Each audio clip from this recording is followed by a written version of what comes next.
Hello guys, and today our geography lessons continue. We will discover the new location inside the Russian Federation after a serious explosion happened on the military object there. And it seems like this is the new Ukrainian strategy to demilitarize Russia faster by burning its arsenals. Ukrainian drones have visited town Karachev in Bryansk region and neutralized a big ammunition depot there full of KABS, these are guided bombs, and North Korean missiles.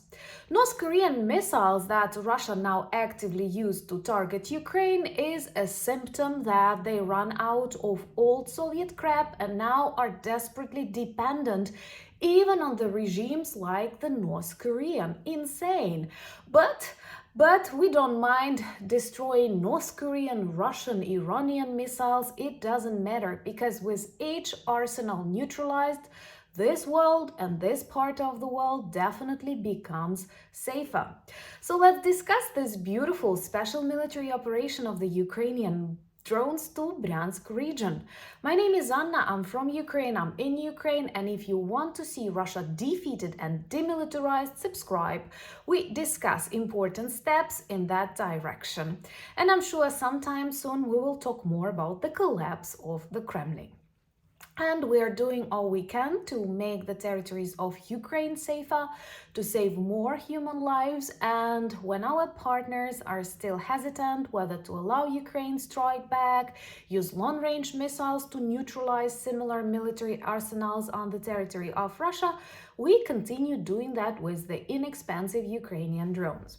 According to the report on the Russian media, yes, sometimes we have to read these toxic sources too, this night was loud in many regions of Russia, and it is common since the time they decided they want war. War always returns back home to Russia where it belongs. And tonight a number of bordering with Ukraine regions were under the attack of the Ukrainian drones that visit only legitimate military objects, like the arsenal in Bryansk region, the town of Karachev. What is amazing and is another proof of both Russian poverty, Russian negligence, is the fact that the majority of these instruments of death, like missiles and bombs, were lying in the open air. I know we can destroy even the most modern underground arsenal, like for example in Toropets or Tikhoretsk, but this time they were so irresponsible that on a very large area of the Bryansk region they kept all of that under the open sky, and Ukrainian drones decided to land. You know, Russians always try to hide these explosions, but Telegram channels, video of the witnesses demonstrate, and later we have proofs of the satellite images that the explosions are huge, and in general, even British intelligence proves that these months brought more losses to the Russian ammunition depots than ever, and it can actually equate to the losses of explosives by Russia in the times of the Second World War.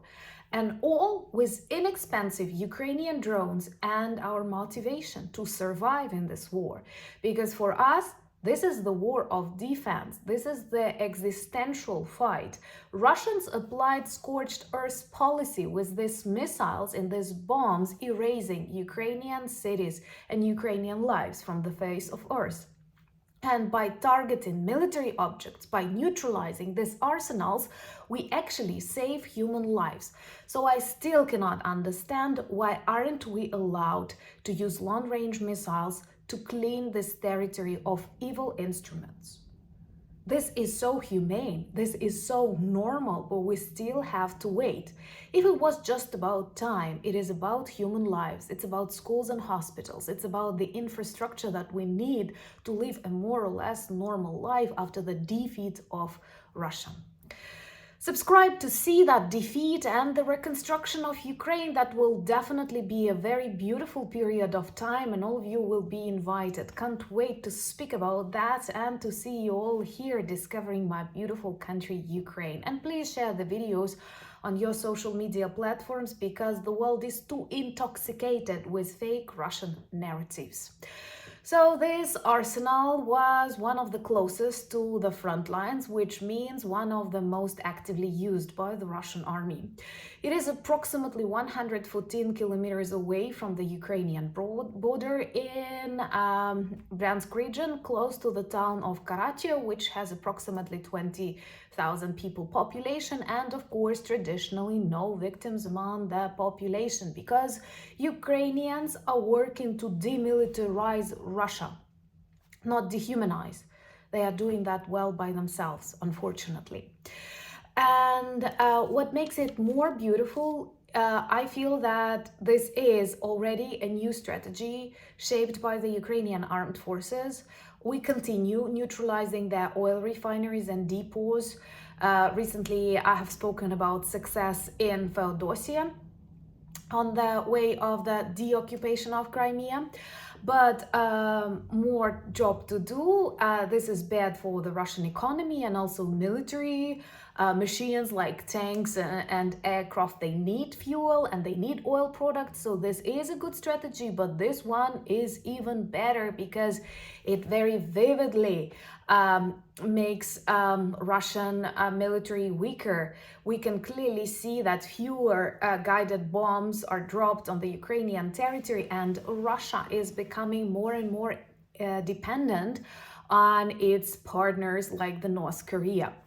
Russian military vloggers, who are also criminals because they spread Russian hatred around the world, and they claim that these missiles produced in North Korea are of a very low quality and often explode while still on the Russian side. But with the help of Ukrainian drones, all of them explode while still on the Russian side. And you know, I even had to make a list of ammunition depots that we have neutralized successfully during this month, and there are many. For example, in Tikhoretsk of the Krasnodar region, in Toropets of the Tver region, in Kotlubань of the Volgograd region. It happens often in Crimea. It happens often around Yeysk, which is a military airfield used by Russian bombers to pick up bombs and then destroy Ukrainian territory and lives.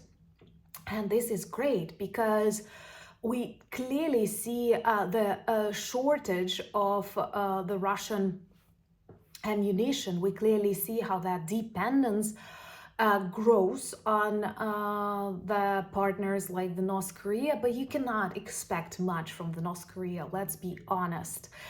And if we are not stopped, and if we are supported, this defeat and demilitarization of Russia can come closer than we expect. Because if you look back in the dark history of the Russian Empire and the Russian Federation and the Soviet Union, you may see that they collapse really quickly. It seems like everything is fine, everything is stable, because they are lying. They have very strong censorship, they have very strong propagandists, and unfortunately many people around the world live still with this myth from the communist era, and then everything collapses really quickly. And no matter how concerned politicians try to stop the defeat, the collapse of the Soviet Union, it happened. And when Putin first invaded Ukraine in 2014, he actually started the collapse of the Russian Federation as we know it right now. Don't be afraid of that. I will link a video about the potential dissolution of Russia that can actually bring a lot of good to Ukraine and the world. And this process has already started. It's inevitable, and it's not because of us, it's because of Putin and his insane ideas that monsters of the past can be restored. No, monsters of the past can be buried. And the destruction of their military arsenals is actually a good step to take. Join me on Instagram, X, Threads, and Discord. All the links of my social media platforms are in the description of this video, but also remember to share the videos on your social media platforms, as the world needs to know the truth and to stop being afraid of the pathetic Kremlin goblin. Check our merch shop for lots of good items that work well as reminders and conversation starters about Ukraine, and there is a new Halloween collection that helps us fight against the real evil, which is in the Kremlin. Thank you for buying me coffees, becoming my patrons and sponsors of the channel, and most importantly, thank you for standing with Ukraine. Slava Ukraini!